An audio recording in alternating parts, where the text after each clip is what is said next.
Okay, so unfortunately today we're going to talk about another invasive species in the USA. This is Picea abies. This is also known as a Norway spruce. These do spread into forests. They do spread into the wild.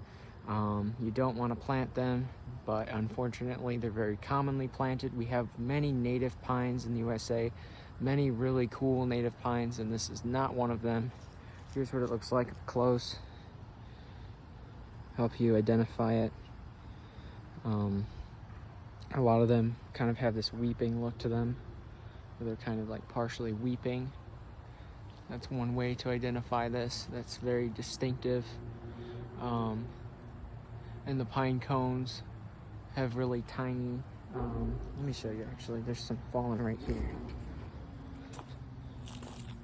This is what the pine cones look like. So that's another way to identify it. Pine cones are a really good way to identify different species of pine trees. And yeah, very invasive species. These do spread into forests. And again, we have many native alternatives to this invasive plant. If this were my yard, I would not have this. This is my mom's, so I can't get rid of it. But anyway, yeah. Unfortunately, it's invasive. In Europe, this is a great plant, but this is not Europe. This is an ecosystem which has been separated from Europe for millions and millions of years. And, you know, when you bring species over, you risk them being invasive, and this is certainly one of them.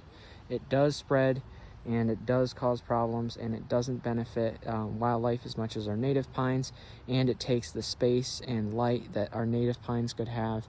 This takes it from them when they do spread into the wild. So that's another problem with invasive plants in general.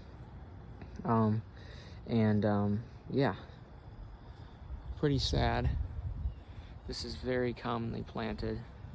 It really shouldn't be. But, you know, people don't know any better. There's, you know, nobody tells them. And, you know, nurseries just sell whatever makes them money. And they don't care if it's invasive, and they don't tell people. And yeah, that's what you get.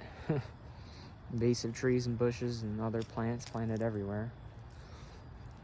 Yet we sit on a, you know, huge amount of biodiversity of native plants that get neglected, that don't get grown and get treated like weeds.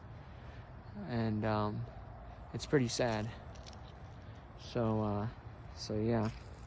Hopefully you guys learned something from that. Hopefully you got something out of that.